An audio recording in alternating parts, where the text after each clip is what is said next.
রাশিয়ার সেনাবাহিনী ইউক্রেনের রাজধানী কিয়েভে বিপুল ড্রোন ও মিসাইল হামলা চালিয়েছে। হামলার ভয়াবহতায় কেঁপে উঠেছে পুরো শহর। সর্বশেষ তথ্যে বলা হয়েছে এই হামলায় ৩ জন নিহত এবং ১০ জন আহত হয়েছেন, যাদের মধ্যে একজন ১২ বছর বয়সী কিশোরী রয়েছে। বার্তা সংস্থা রয়টার্স জানায়, ২০২২ সালে ইউক্রেনে পূর্ণমাত্রা যুদ্ধ শুরুর পর রাজধানীতে এটি সবচেয়ে বড় আকারের আক্রমণ।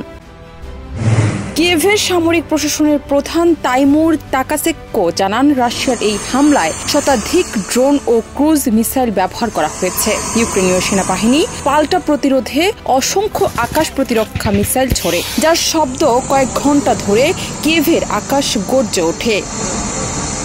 প্রত্যক্ষদর্শীরা জানিয়েছেন, রাতভর আকাশে ড্রোনের গর্জন আর বিস্ফোরণের আওয়াজে কাঁপছিল কিয়েভ।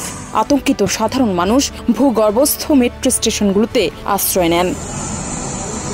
কিয়েভের মেয়র ভিতালি ক্লিস্কো জানান, রাশিয়ার এক হামলায় একটি কার্ডিওলজি হাসপাতালে অগ্নিকাণ্ড ঘটে। অন্যদিকে জাপোরিজিয়া অঞ্চলেও রাশিয়ার হামলা হয়েছে। স্থানীয় কর্তৃপক্ষ জানায়, সেখানে ১৬ জন আহত হয়েছেন এবং বহু ঘরবাড়ি ও স্থাপনা ক্ষতিগ্রস্ত হয়েছে।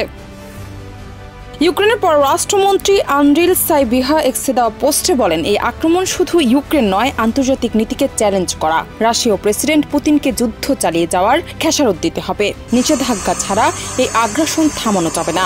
বিশেষজ্ঞরা মনে করছেন, রাশিয়ার এই সর্বশেষ হামলা যুদ্ধের নতুন ধাপে প্রবেশের ইঙ্গিত দিতে পারে।